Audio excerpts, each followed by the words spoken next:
Donald Trump is publicly panicking as his government shutdown stretches on and his polling craters. It's so bad that he's now publicly attacking Fox News for daring to interview a Democratic senator who's critical of Trump regarding the shutdown. He went on an unhinged rant attacking not just Fox News in particular, but a relatively pro-Trump Fox News reporter, Peter Doocy, and we have to talk about it. But before we do, if you end up liking this video and you want to support the channel, please be sure to hit the like, subscribe, and alert bells before you go.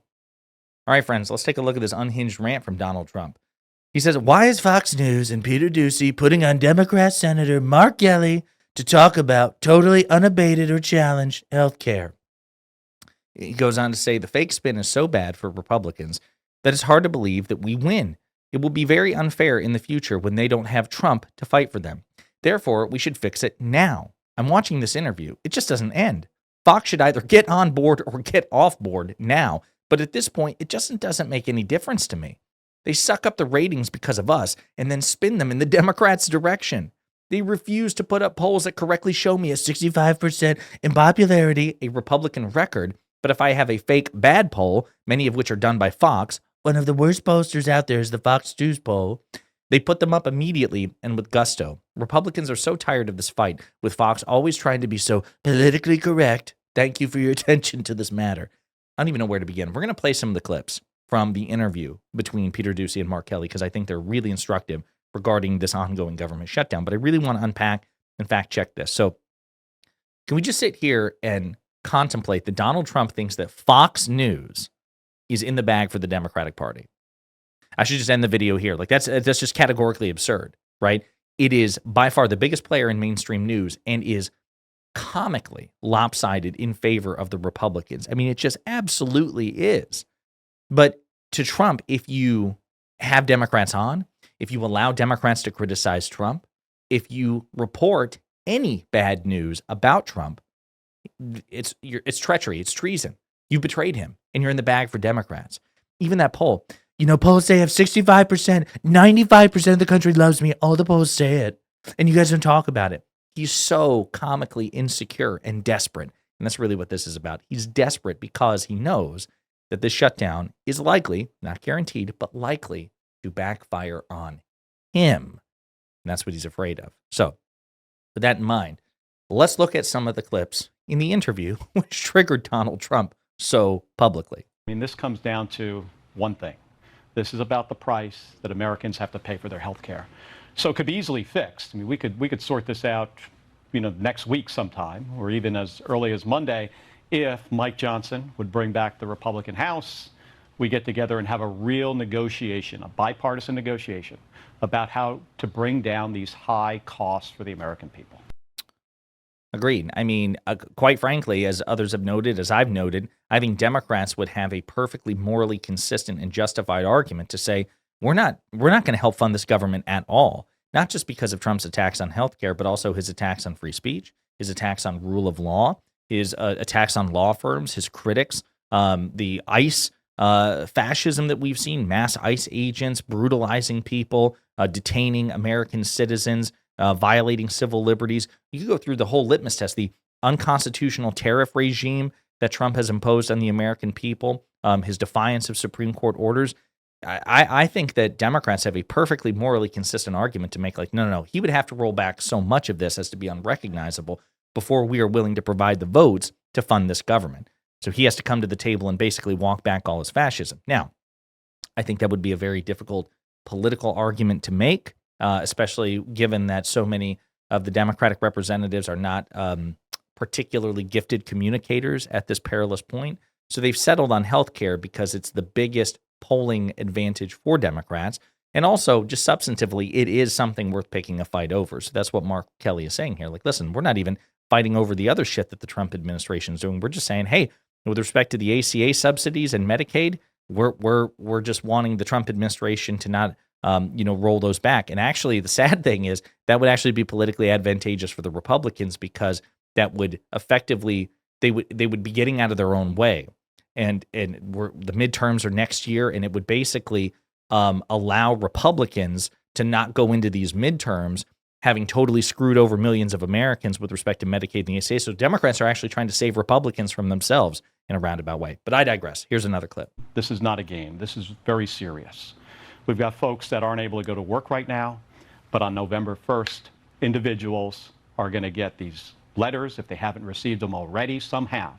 There are folks in Alaska who have received letters that their premiums are going to go up from $600 a month to $4,000 a month. That's unaffordable. And in my state, in Arizona, 109,000 people are likely to lose their health care, meaning that they are one accident or one illness away from bankruptcy. And that's because of Donald Trump. And that's, by the way, something that Democrats should be saying very explicitly, that when you see these premiums spike, skyrocket, double, triple, quadruple, that's specifically because of Donald Trump. That's explicitly because he's attacked ACA subsidies and targeted Medicaid cuts in the One Big Beautiful Bill. Democrats, Democrats, it shouldn't be just one or two or three. They should all be saying in one voice, using whatever combination of words is most persuasive to their constituents, be they moderate Democrats or progressive Democrats. They should be saying this is what's happening and this is 100% Donald Trump's fault. Don't just assume the American people will intuit these things. So here's another clip. But when you consider millions of people possibly losing their health care or going bankrupt, when people lose their health care, they die. I mean, that is the reality of this situation we're in. And all we have to do is negotiate it. Now, the majority leader in the Senate, John Thune, talks about, well, we'll have conversations. We need more than conversations. We need a real negotiation. The president met with the 4 leaders of Congress about a week ago on Monday. And it didn't even seem, the feedback we got, it didn't even seem that he understood what these premium tax credits were. So the first step here is the president has to understand what's going on. And when you look around the country and you see who this affects the most, it's folks in rural areas. He won rural parts of this country in almost every state. So this affects his voters, and it should never be about that. I mean, I get that, but I think we both know that, this president pays a close attention to his base. And again, I think, if anything, I think Kelly's being a bit too polite here. He should be saying presidents shouldn't run this way. They shouldn't be this way. But the fact of the matter is, Donald Trump, to the extent he gives a shit about anybody, which is dubious at best, he only cares. To the extent he cares about anything, if he cares about anything, he only cares about his base. He only cares about his supporters. He doesn't care about Democrats, liberals, progressives, blue cities, or blue states. And Mark Kelly should be a bit more explicit about that, because if Peter Doocy wants to challenge that, he'll lose that debate instantaneously. But again, we should be making it very, very clear. One last clip. And you're talking about the price of healthcare and immigrants. The heart of the disagreement seems to be that Republicans do not think that illegal immigrants should have access to taxpayer-funded health insurance. And they don't. So the Democratic position, your official position here, is that illegal immigrants should not have any access to taxpayer-funded health insurance. Does that include federal and state? Well, the federal law is that undocumented individuals do not have access to Medicare, Medicaid, food stamps, even the Affordable Care Act. That's the law. So this is a red herring from my Republican colleagues. They don't want to, help folks out because they needed that money. And this should be pretty simple for people to understand. When they gave that extension of the 2017 tax cuts, which helped out the richest Americans, it was partially paid for by taking away Medicaid and taking away these ACA tax credits for people who just can't afford health care.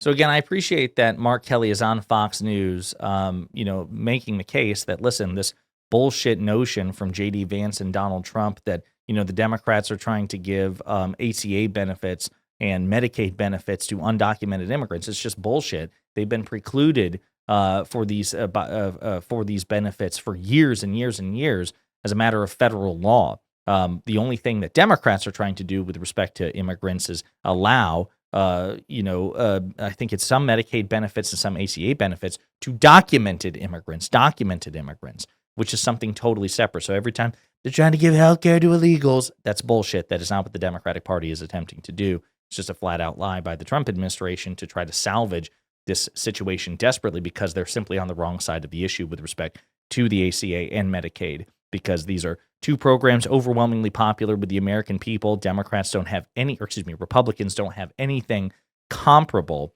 in the realm of healthcare that is a worthwhile alternative. They're just simply losing on the polling issue of healthcare, and so they're like, shit, how can we undermine the Democrats' advantage here? Oh, I got it. We can lie, just relentlessly lie. It's not an alternative interpretation. No, it's just a flat out objective lie. And they're hoping that if they say it enough, loudly enough, consistently enough, it will convince Americans to go, wait a minute, are Democrats actually, are they shutting down the government to try to give undocumented immigrants health care? No, but that's how desperate Trump and Vance are, just flat out lying about this. So good on Kelly for pointing this out. Anyway, this is the interview which triggered Donald Trump so utterly. And again, not the first time that he's attacked Fox News. I doubt it'll be the last, but it goes to show how desperate he is that he's attacking the propaganda arm of him and his own friggin' party simply because occasionally they'll have dissenting voices on or report bad news. In the meantime, let me know what you think in the comments.